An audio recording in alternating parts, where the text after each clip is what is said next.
بہن فرماتی ہیں کہ شوہر نے زوجہ کو 3 طلاقیں دیں اور یوں الفاظ کہے کہ میں تمہیں 3 دفعہ طلاق دیتا ہوں، اور کوئی گواہ وہاں پہ مزید نہیں تھا، چھوٹے نابالغ بچے تھے. اب شوہر مکر گیا جی میں تو طلاق دی نہیں، قسم کھا رہا ہے، تو کیا حکم شرع ہوگا؟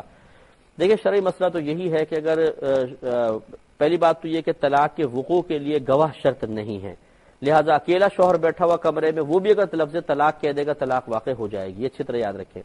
دوسری بات یہ ہے کہ جب وقوع طلاق میں اختلاف ہو جائے، بیوی کہتی ہے طلاق دی ہے، شوہر کہتا ہے کہ نہیں دی، تو پہلے بیوی سے گواہ مانگے جائیں گے، 2 مرد یا 1 مرد اور 2 عورتیں بطور گواہ پیش کرو. جیسے اب اس مسئلے میں ہے ہی نہیں گواہ، اگر عورت گواہ پیش نہ کر سکے تو پھر شوہر سے کہا جاتا ہے کہ تم قسم کھاؤ کہ تم نے طلاق نہیں دی ہے. اگر وہ قسم کھا لیتا ہے تو پھر شوہر کے قول کے مطابق فیصلہ کیا جائے گا.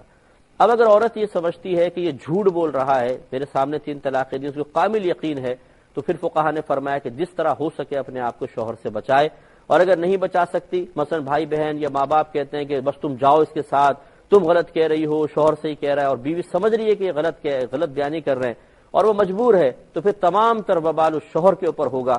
یہ اگر اس کو جان بوجھ کے جھوٹ بول رہا ہے اور اپنے زوجہ کے ساتھ رہ رہا ہے جو حالانکہ اس کی زوجہ نہیں رہی ہے، تو یہ سمجھ لیں زنا ہے، یہ گناہ ہے، اور میدان معاشر میں اتنا اس کے اوپر وبال ہوگا کہ یہاں کے مزے اور یہاں کی جو مجبوریاں اور بہانے تھے کہ جی یہ میرا ہو جائے گا، چھوٹے بچے ہیں، فلاں مسئلہ، اللہ تعالیٰ کی بارگاہ میں یہ عذر قابل قبول نہیں ہے.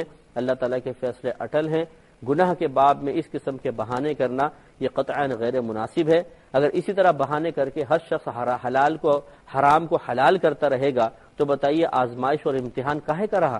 وہ تو پھر چور بھی ہیلا کرے گا، ڈاکو کے پاس بھی بہت سارے بہانے عذر ہیں، گن پوائنٹ پہ موبائل چھیننے والوں کے آزار سن لیجئے، وہ ایک لمبی لسٹ لیے بیٹھے ہیں اپنی مجبوریوں کی. تو کس کس کی آپ مجبوری قبول کر کے اور گناہوں کا سلسلہ اس کے لیے دراز کرنے کو جائز قرار دیں گے؟